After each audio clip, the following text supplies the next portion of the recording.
Capítulo 371. Joseph no tenía idea de que la reina María le había preparado un nuevo pergamino de emparejamiento, y se trataba de una muchacha muy joven. Durante la cena, se preparó con cautela para seguir lidiando con la incesante búsqueda de pareja de su madre, pero la reina solo lo miró de manera cómplice de vez en cuando y no volvió a mencionar el tema. En cambio, mencionó algunas costumbres y culturas de Rusia. En el siguiente baile, Joseph se convirtió en el centro de atención de todos los nobles. Un príncipe heredero, que aún no había cumplido los 16 años, dirigió personalmente a sus tropas a victorias consecutivas sobre los ejércitos de Prusia y Hannover en el campo de batalla. Esto provocó que la nobleza lo comparara continuamente con el Rey Sol, Luis XIV. Algunos incluso llegaron a decir: Su Alteza Real el príncipe heredero seguramente superará al Rey Sol. Anteriormente, cuando Luis XVI mencionó encargar una estatua para el príncipe heredero, algunos ministros lo desaprobaron, dado que el propio rey no tenía una estatua pública oficial. Sin embargo, cuando la noticia de la derrota de Charles II a manos del cuerpo de guardia llegó a París, nadie volvió a poner objeciones. Artistas de todas partes acudieron al Palacio de Versalles, compitiendo por la oportunidad de esculpir una estatua para el príncipe heredero. El baile comenzó con la animada melodía de Triumph y la música giró en torno a la guerra y la victoria durante todo el evento. Los nobles también abandonaron su habitual elegancia refinada para realizar bailes de estilo militar. A mitad del baile, un conocido poeta se situó en el centro del Salón de los Espejos y recitó un poema de alabanza a Joseph que llevó la atmósfera al máximo. Al presenciar el fervor del baile y los elogios de los nobles, Joseph no pudo evitar reflexionar. De hecho, las victorias en las guerras extranjeras son el mejor estímulo para el espíritu de un país. La insatisfacción y la oposición previas que surgieron a la abolición de los privilegios nobiliarios ahora habían disminuido en gran medida, al menos en la superficie. La actitud de los nobles hacia la familia real se había vuelto muy solidaria. Esperaba que esto ayudara a reducir los obstáculos de la nobleza con respecto a la política de redención de tierras. El baile continuó hasta bien entrada la noche, y Joseph solo pudo regresar a su cuartel después, sintiéndose más exhausto que si hubiera luchado en el frente durante 3 días.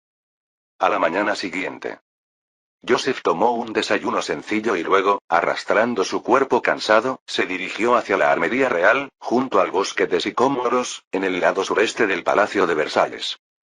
El ministro de Asuntos Exteriores británico no llegaría a París hasta una semana más tarde. Joseph quería aprovechar ese hueco para terminar rápidamente los módulos antibalas, que llevaba tiempo planificando. Al salir de sus aposentos, Joseph vio los amplios pasillos llenos de señoritas elegantemente vestidas. En un instante, miradas atrevidas, recatadas y melancólicas lo atacaron desde todas las direcciones, haciéndole cosquillas en el cuero cabelludo. Eman le susurró: Su Alteza, la mayoría de ellos han estado esperando aquí desde las 3 o 4 de la mañana. ¿Algunos no se han ido desde que terminó el baile? Perna, que acababa de completar el chequeo de rutina de Joseph, lo siguió. Las miradas de las mujeres que la rodeaban se volvieron inmediatamente frías y asesinas, lo que la asustó tanto que rápidamente inclinó la cabeza y huyó de regreso al consultorio del médico imperial en el segundo piso.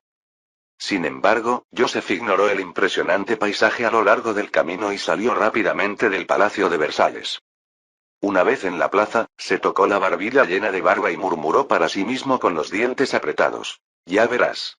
Cuando pase la adolescencia, me aseguraré de coger unos cuantos y masacrarles a conciencia.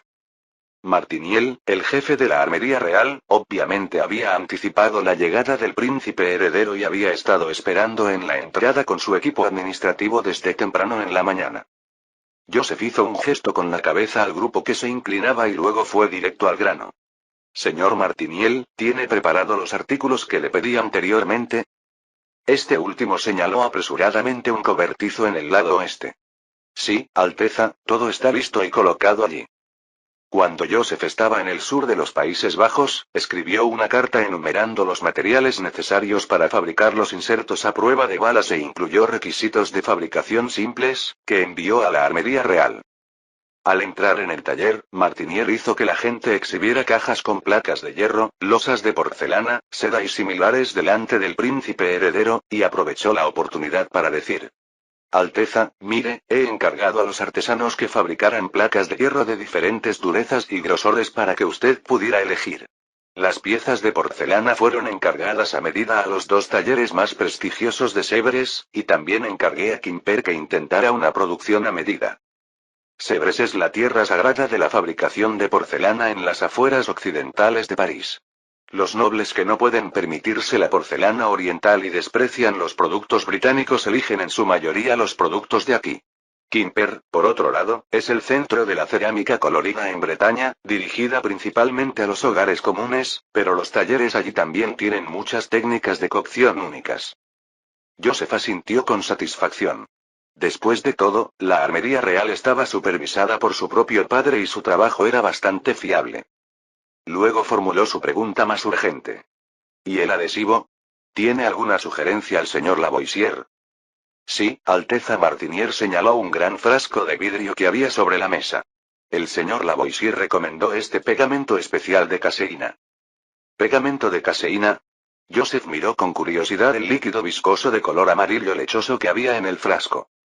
Es un adhesivo que se obtiene a partir de la leche, explicó Martinier apresuradamente. Primero se fermenta la leche para eliminar la grasa, luego se añaden sustancias como álcali, silicato de sodio y cal apagada para favorecer la coagulación, se filtra. Joseph nunca había oído hablar de un adhesivo elaborado a partir de leche, pero por ahora solo podía confiar en Lavoisier. Inmediatamente sacó diferentes especificaciones de placas de hierro y porcelana de la caja de madera y convocó a los artesanos para preparar una producción de prueba. Habiendo visto previamente un documental sobre insertos antibalas, inmediatamente dio instrucciones a los artesanos. Por favor, pegue la placa de hierro, la placa de porcelana, la seda y otra placa de hierro en ese orden. Asegúrese de presionarlas lo más compactas posible. Coloca la seda en la parte más externa aquí, seguida de la placa de hierro y la placa de porcelana, con la seda nuevamente en la parte posterior. Utiliza la placa de hierro para la capa más externa de esta, seguida de seda. Como no estaba seguro de la eficacia de estos materiales alternativos del siglo XVIII, pidió a los artesanos que idearan 5 combinaciones diferentes para probar. Para cada combinación, utilizaron placas de diferentes grosores y aplicaron distintas cantidades de adhesivo, lo que dio como resultado más de 40 muestras de prueba. Eran alrededor de las 3 de la tarde cuando un artesano le informó a Joseph que el pegamento de caseína, que fue tratado mediante calor y secado, se había secado. Joseph tomó un trozo del tamaño de una tablilla moderna y trató de romper con fuerza las placas de hierro y porcelana. No se movieron. Era increíblemente resistente. Inmediatamente respiró aliviado. Parecía que este adhesivo hecho con leche era básicamente útil. No sabía mucho sobre adhesivos. De hecho, el pegamento de caseína tiene una alta viscosidad, un tiempo de fraguado rápido y una gran fuerza de unión, y todavía se usa ampliamente en el siglo XXI. Además, Lavoisier había realizado ajustes especiales en el proceso de fabricación según sus requisitos, con el objetivo de maximizar la resistencia de la unión. Definitivamente no se podía romper con las manos. Capítulo 372. Prepara unas cuantas armas, vamos al campo de tiro.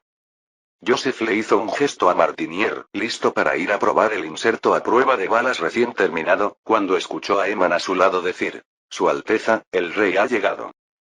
Joseph se dio la vuelta rápidamente y vio a Luis XVI entrar en el taller con una sonrisa orgullosa. Ah, mi querido Joseph, sabía que te encontraría aquí inventando algo interesante. Luego murmuró algo resentido. ¿Por qué no me llamaste para unirme a ti? Somos los mejores socios. Oh, no importa eso ahora, déjame ver qué cosa maravillosa ha inventado mi hijo genio esta vez. Sin embargo, cuando tomó el protector de balas de Joseph, frunció el ceño ligeramente. ¿Qué es esto, un trozo de hierro? Esta no es una simple placa de hierro, dijo Joseph mientras arrastraba a su padre hacia el campo de tiro, puede soportar disparos. Luis XVI sopesó el dispositivo antibalas en su mano, incrédulo. Este artefacto pesa como máximo 3 libras. Oh, hemos cambiado al sistema métrico, por lo que serían 1,5 kilogramos. ¿Realmente puede detener balas? Como nerd de la tecnología, tenía algunos conocimientos sobre armaduras. Incluso las corazas que pesaban más de 10 kilogramos solían perforarse si el ángulo de entrada de las balas era perpendicular. Y sin embargo, el príncipe heredero pensó detener las balas con una pieza tan delgada. Lo verás por ti mismo. Joseph le dirigió a su padre una sonrisa misteriosa y luego ordenó a los guardias que fijaran el inserto a prueba de balas en un objetivo de madera, antes de tomar una pistola de percusión de Martinier, el último modelo producido por la Armería Real, recién calibrado. Joseph se situó a 60 pasos del objetivo, amartilló el arma, colocó un fulminante y entrecerró los ojos para mirar el distante dispositivo antibalas. Se oyó un fuerte bang. No dio en el blanco. Joseph recargó torpemente y disparó nuevamente. ¡Bang! Todavía fuera del objetivo. Esto no se debía necesariamente a una mala puntería. En la era de los cañones de Animalisa, acertar en un objetivo a 60 pasos de distancia dependía a menudo en gran medida de la suerte. Finalmente, después de que el revólver se disparó por tercera vez, el distante elemento a prueba de balas tembló visiblemente. 2 soldados del campo de tiro llevaron inmediatamente el objetivo corriendo. Luis XVI se acercó con curiosidad para inspeccionarla y vio que la placa de hierro tenía una gran abolladura, pero obviamente no estaba perforada. Miró a Joseph con sorpresa. ¿Cómo es posible? Es solo un trozo delgado. Joseph no se sorprendió en absoluto. Había fijado la distancia de disparo en 60 pasos, lo que dejaba un margen de error considerable. Según su diseño, el inserto debía resistir disparos de un fusil de chispa británico Brown Bess 1777 a 30 pasos. Sonrió y quitó el protector de balas del objetivo, explicándole a su padre. Querido padre, de hecho esto no es solo un trozo de hierro. Señaló el inserto, que había mostrado algunas capas debido al gran impacto. Verás, detrás de la pieza de hierro hay una pieza de cerámica. ¿Cerámica? Es algo tan frágil, ¿para qué podría servir? Para dispersar el impacto de las balas, dijo Joseph, se puede ver desde el borde que la cerámica ya se ha roto. Como las grietas se extienden horizontalmente, pueden dispersar las fuerzas de impacto verticales en dirección horizontal. Detrás de eso hay una capa de seda. La seda es extremadamente resistente. Puede envolver las 2 primeras capas, evitando que se rompan por una deformación repentina. En cuanto a esta última capa de hierro, es para mejorar la fiabilidad. Verás, solo tiene ligeras marcas. Los ojos de Luis XVI se abrieron de par en par con asombro mientras examinaba el inserto balístico en sus manos, asintiendo continuamente. Las estructuras más simples a menudo tienen un rendimiento inesperadamente excelente. Joseph, ¿cómo se te ocurrió esta idea? Es simplemente milagroso. Joseph pensó para sí mismo que, por supuesto, lo había visto en un documental, pero aún así siguió con su rutina habitual, santiguándose. Creo que debe ser inspiración divina. Al oír esto, Luis XVI inmediatamente hizo la señal de la cruz con gran piedad. Gracias a Dios Todopoderoso. En los últimos 2 años, mientras su hijo recibía continuamente inspiración divina, se había vuelto 100 veces más devoto que antes. Mientras tanto, Joseph dijo algo aún más sorprendente. Este dispositivo balístico aún debería tener cierto margen de error. Probemos de nuevo desde 50 pasos. Joseph colocó un nuevo inserto en su lugar y le entregó el arma a su padre. Mientras el cañón arrojaba un humo espeso, Luis XVI disparó y dio con precisión en el inserto balístico, luego, un tanto jactanciosamente, levantó una ceja hacia su hijo, que había dado en el blanco solo después de 3 intentos antes. Un soldado acercó rápidamente el objetivo. Joseph se apresuró a examinar el inserto. El orificio de la bala era más profundo que antes, pero aún no había sido perforado. Le dio la vuelta al inserto y en la parte inferior de la última capa de hierro solo había una hendidura apenas perceptible, lo que claramente significaba que el usuario no correría ningún peligro mortal. Esta vez Luis XVI habló primero, sin esperarlo. Quizás podamos intentarlo aún más cerca. A medida que avanzaban las pruebas, no fue hasta que el alcance se redujo a 28 pasos que finalmente se penetró el inserto balístico. Después, Luis XVI y su hijo continuaron probando varios modelos diferentes de insertos balísticos, durmiéndose directamente en la armería al caer la noche y conversando hasta bien pasadas las 2 de la madrugada sobre diversas armas de fuego y temas mecánicos. En los días siguientes, padre e hijo permanecieron inmersos en la armería, realizando una serie de pruebas y mejoras en insertos balísticos de todos los materiales y combinaciones diferentes, y finalmente se decidieron por unos pocos tipos para la producción en masa. Joseph, mirando los documentos del proceso de producción que tenía en la mano, le dio instrucciones a Martinier. Comience con 6.000 piezas del tipo estándar, 2.000 piezas del tipo reforzado y 500 piezas del tipo premium. A través de días de pruebas, descubrió que para contrarrestar las balas de plomo blando del siglo XVIII, no había necesidad de capas dobles de hierro.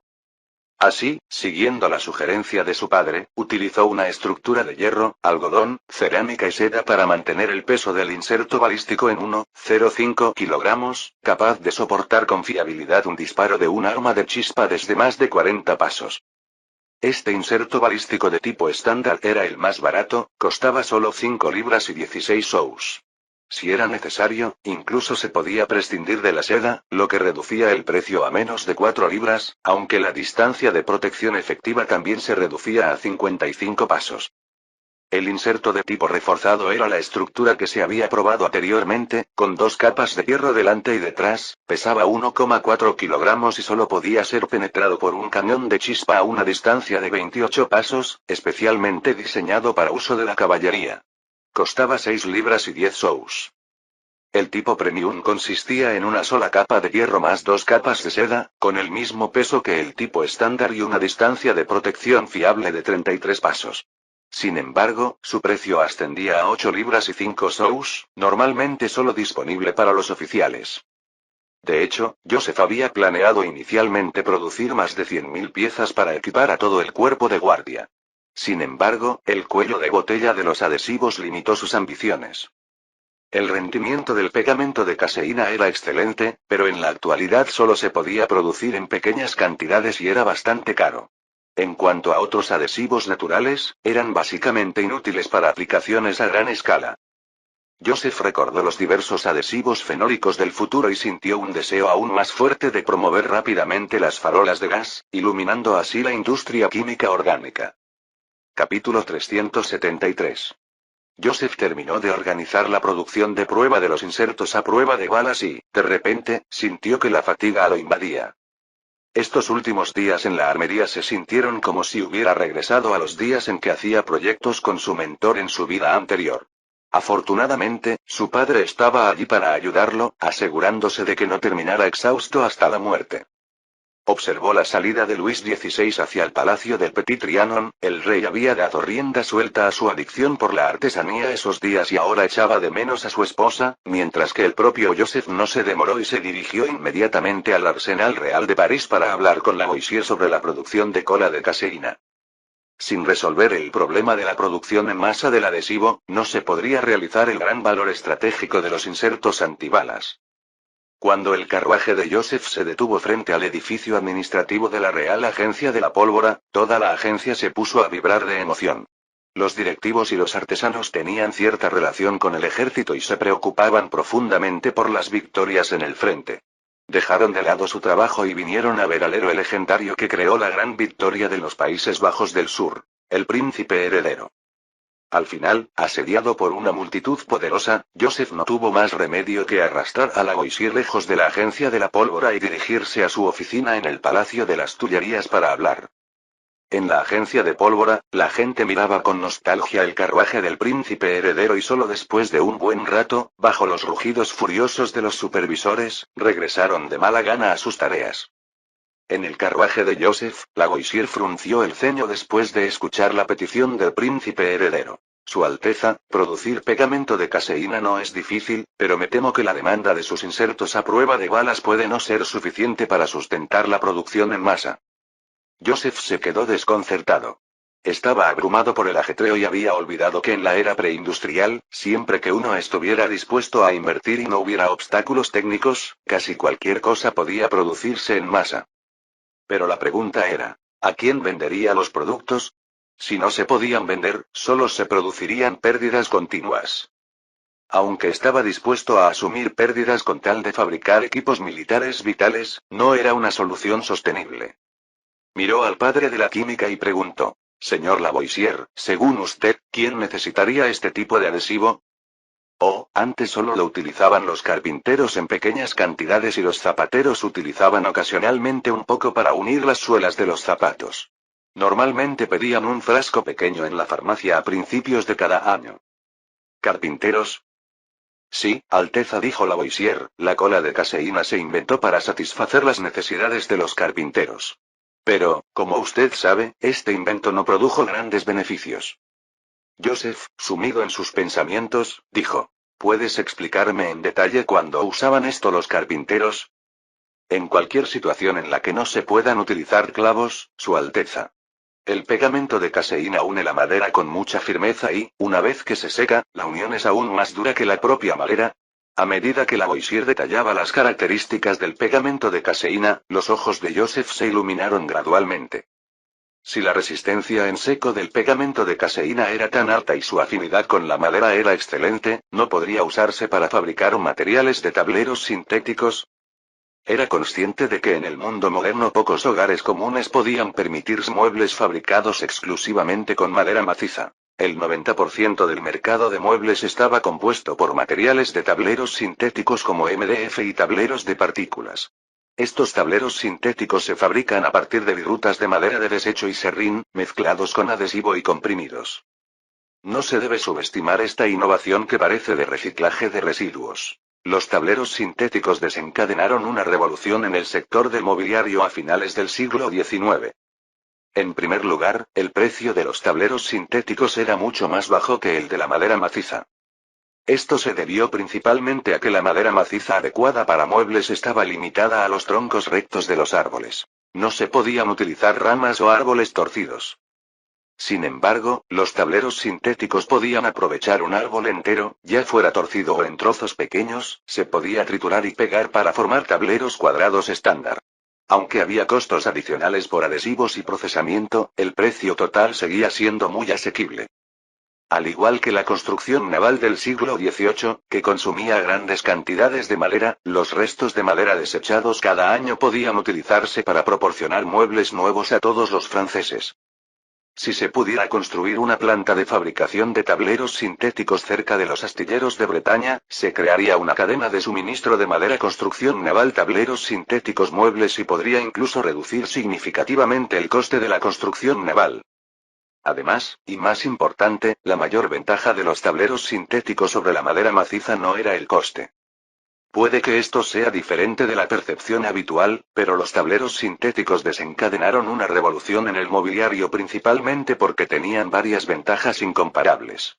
En primer lugar, la facilidad de procesamiento. Los tableros sintéticos salían de fábrica básicamente de forma cuadrada y plana por ambos lados.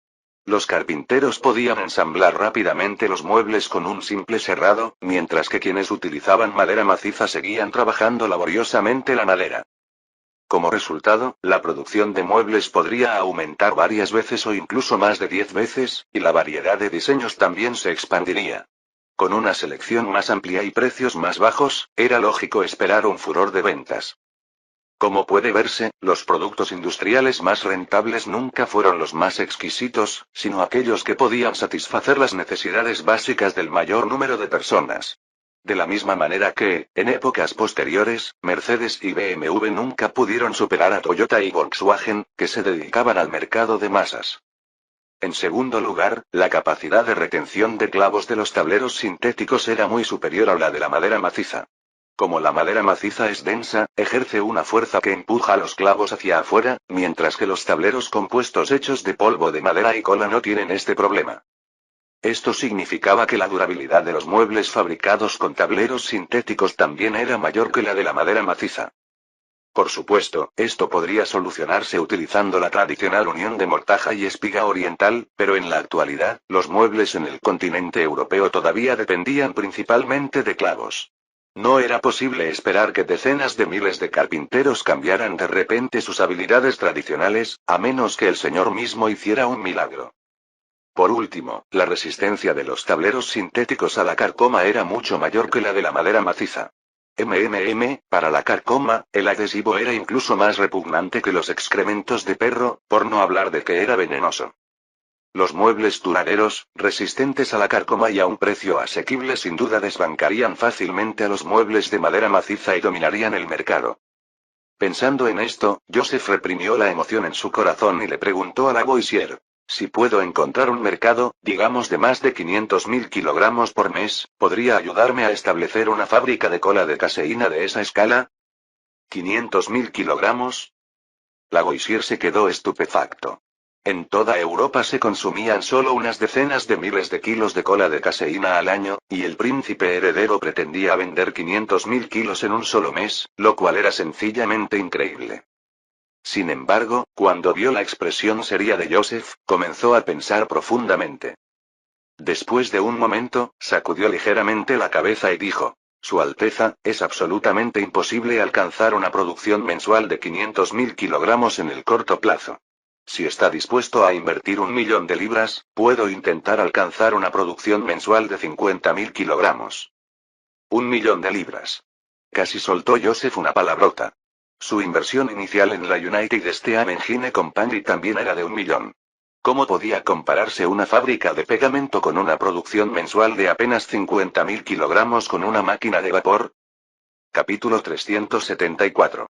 El señor Lavoisier, al ver que los ojos del príncipe heredero brillaban de emoción, explicó apresuradamente: Alteza, si solo necesita unos pocos miles de kilogramos de cola de caseína al mes, entonces una inversión de 5.000 libras debería ser suficiente. Sin embargo, si necesita 50.000 kilogramos, nos enfrentaríamos a una grave escasez de materias primas como carbonato de sodio y silicato de sodio. La producción actual de carbonato de sodio en las cercanías de París solo alcanza para producir 1.000 kilogramos de cola de caseína al mes. Por lo tanto, primero hay que invertir en un taller para la producción de carbonato de sodio, y la escala sería extremadamente grande. Para producir carbonato sódico, primero hay que construir un horno de reverbero y un taller para la producción de ácido sulfúrico. Solo para eso se necesitarían al menos 800.000 libras. Además, producir silicato de sodio, purificar la cal viva. Espera, Joseph levantó la mano para interrumpirlo.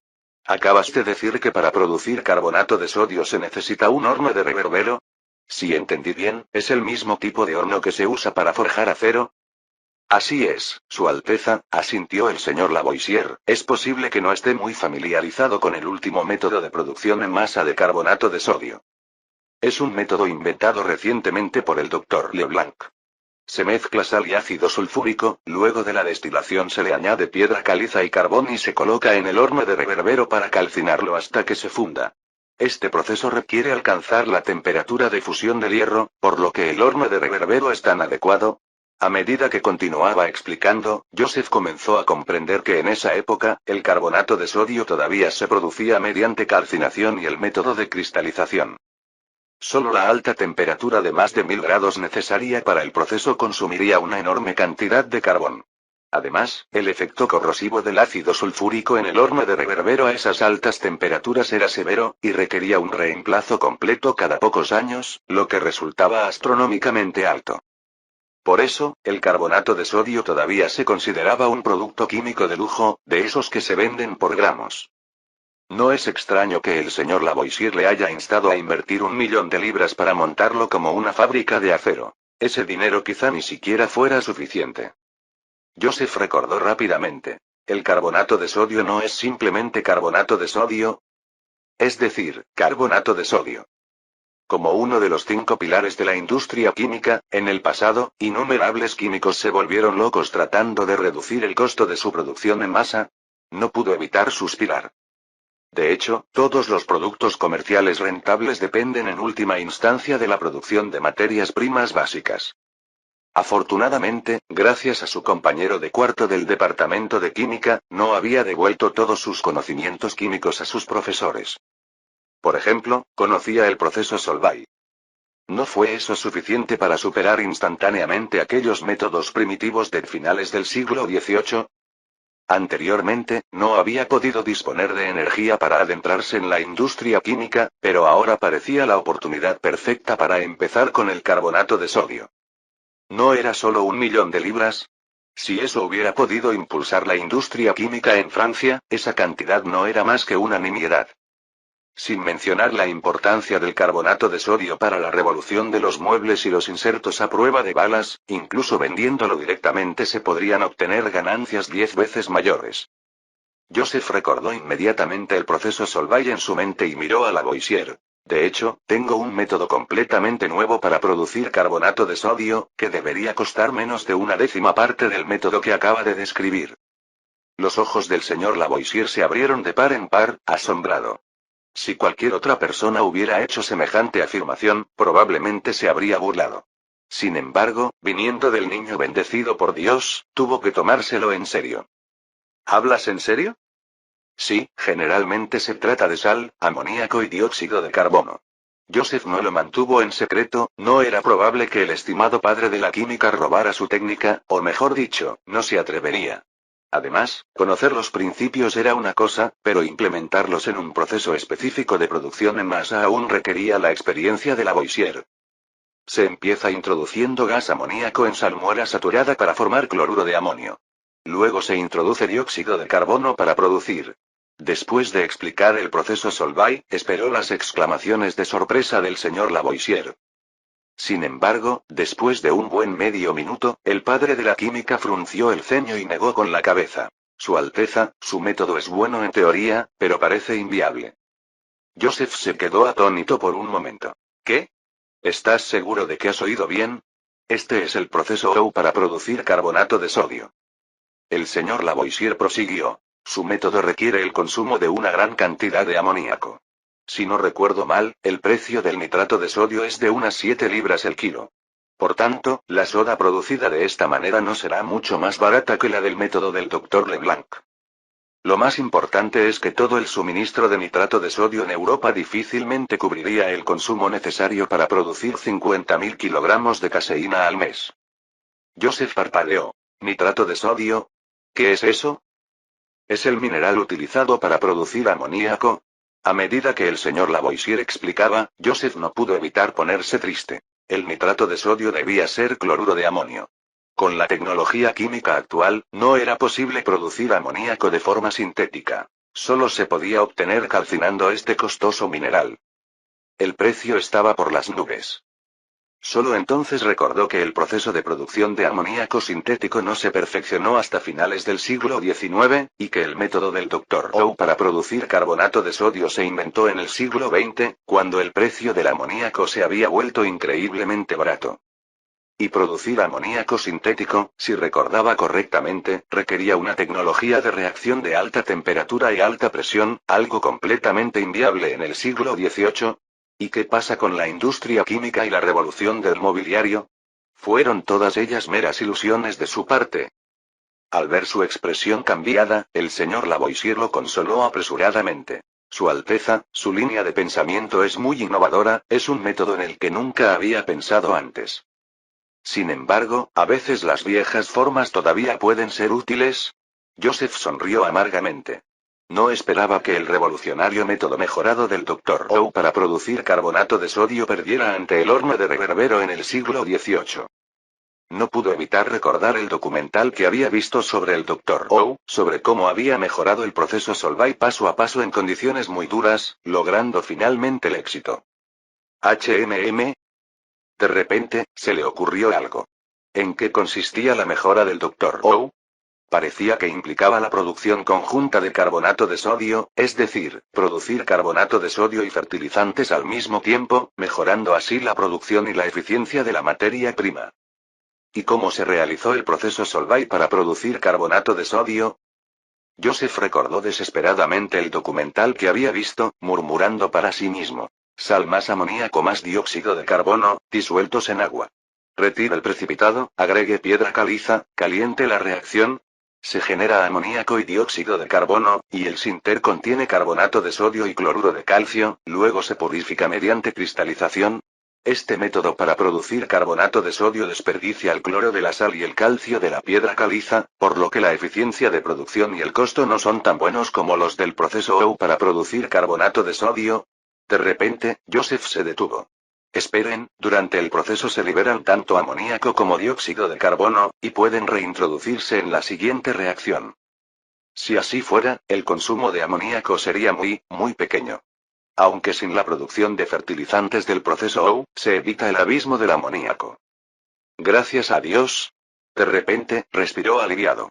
Realmente había caído en una trampa, siempre queriendo saltar directamente a la tecnología más avanzada. Pero lo más avanzado no es necesariamente adecuado para esta era. Señor Lavoisier volvió a sonreír. Si tengo otro método que no requiera el consumo de amoníaco, por favor ayúdeme a diseñar el proceso de producción en masa. Los ojos del señor Lavoisier se abrieron de repente. ¿El príncipe heredero estaba realmente inspirado por los dioses?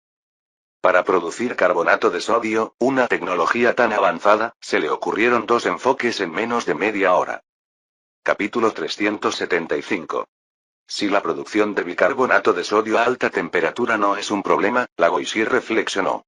Simplemente no he llevado a cabo el experimento de producir bicarbonato de sodio con amoníaco, y no es que dude de usted, Su Alteza. Los demás procesos, como la recogida del amoníaco y el dióxido de carbono liberados, se pueden realizar todos ellos. El dióxido de carbono que mencionó era en realidad dióxido de carbono.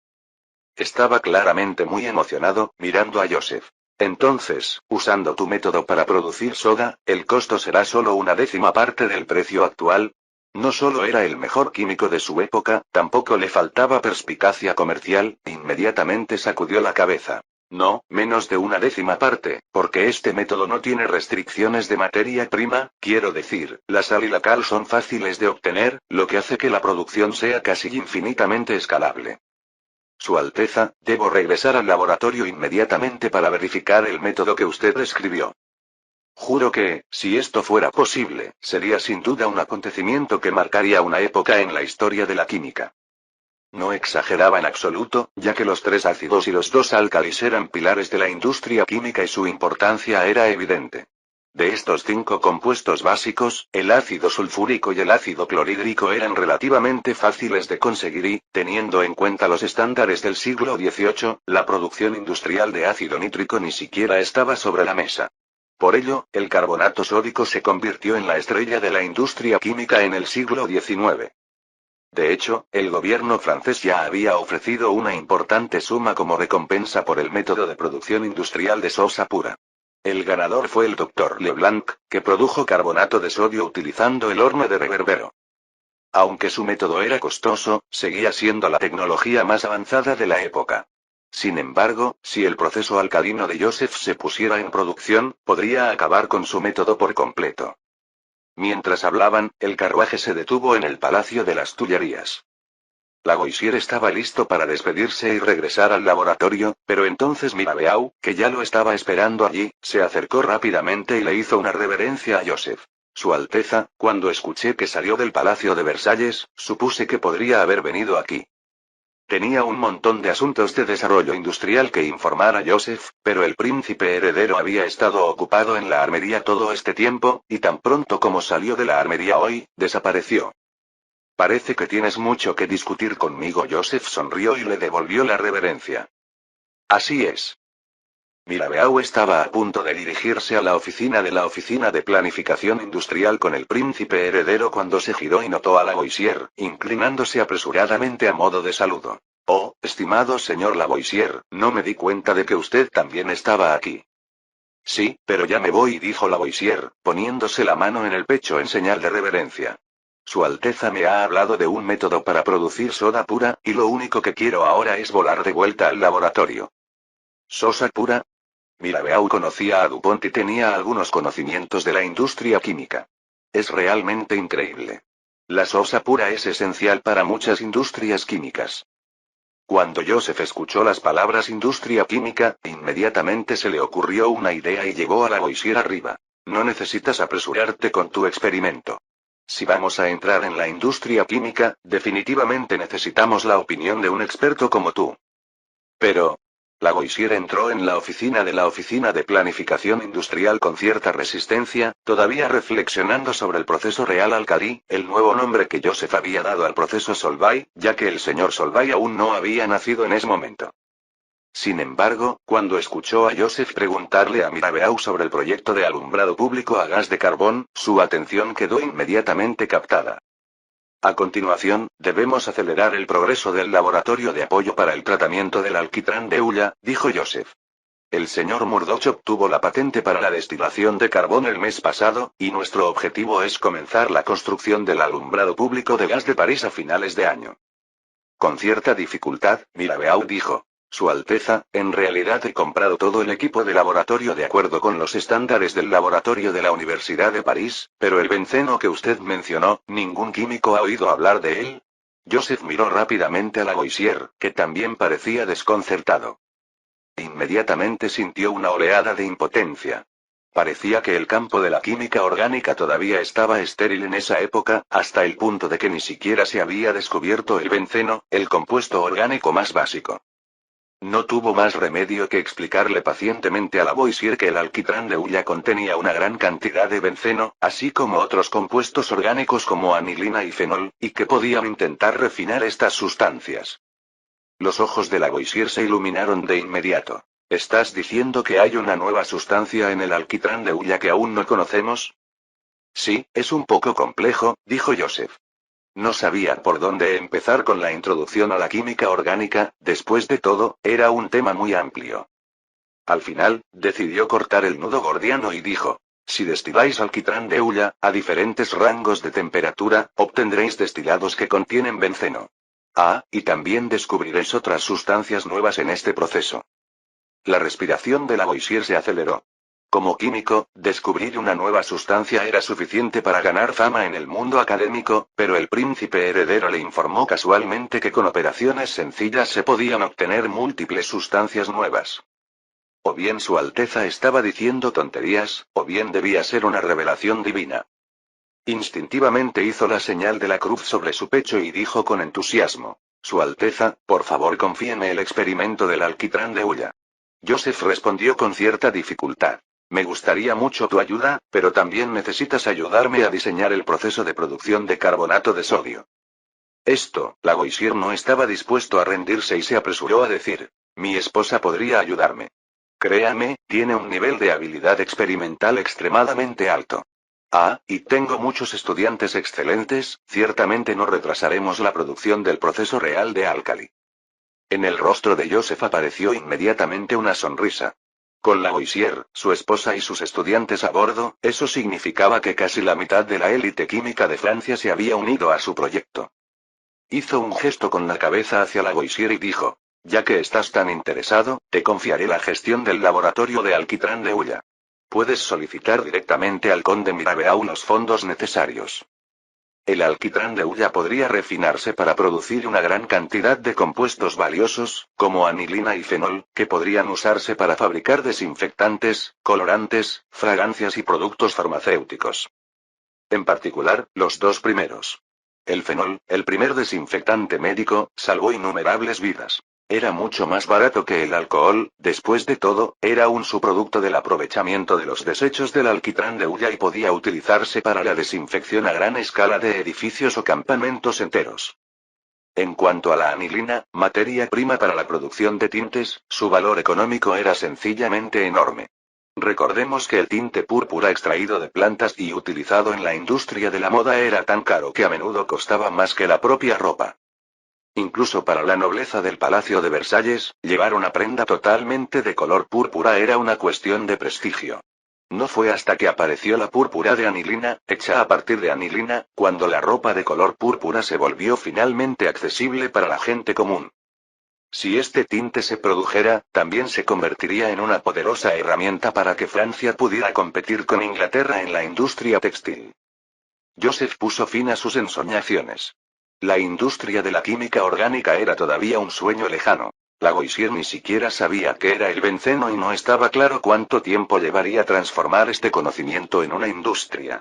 La prioridad inmediata era establecer rápidamente la producción de carbonato sódico, utilizarlo para construir una cadena industrial química y obtener beneficios de ella. Esa era la tarea urgente que tenía por delante.